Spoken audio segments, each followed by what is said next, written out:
Hi viewers, எல்லாருக்கும் வணக்கங்க. இன்றைக்கி நம்ம யூடியூப் சேனலில் திருப்பாவை 23வது பாடல் தான் பார்க்க போகிறோம். மாரி மலை முழஞ்சில் மன்னி கிடத்துறங்கும் சீரிய சிங்கம் அறிவுற்று தீவிழித்து வேரி மயிர் பொங்க எப்பாடும் பேர்ந்து தரி மூரி நிமிர்ந்து முழங்க புறப்பட்டு போதருமா போலே நீ பூவை பூவண்ணா உன் கோயில் நின்று இங்ஙனே போந்தருளி கோப்புடைய சீரிய சிங்கா சனத்திருந்து யாம் வந்த காரியம் ஆராய்ந்து அருளேலோர் எம்பாவாய். இந்த பாடலுக்கான விளக்கத்தை தான் நம்ம இப்போ பார்க்க போகிறோம். மழைக்காலத்தில் மலையிலுள்ள குகையில் உறங்கும் பெருமை மிக்க சிங்கம் விழிக்கிறது. அதன் கண்களில் நெருப்பு பொறி பறக்கிறது.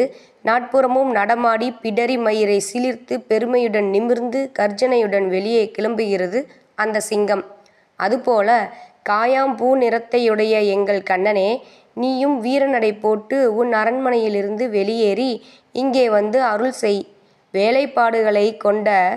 வேலைப்பாடுகளை கொண்ட மிகச்சிறந்த சிம்மாசனத்தில் அமர்ந்து நாங்கள் எதற்காக இங்கே வந்தோம் என்பதை அறிந்து அந்த கோரிக்கைகளை பரிசீலனை செய்து நிறைவேற்றி அருள வேண்டுகிறோம் என வேண்டுகிறார்கள் ஆயர்குல பெண்கள். நாம் வேண்டியதை இறைவன் அருள்வதில்லை, நமக்கு வேண்டியதையே அவன் அருள்கிறான்.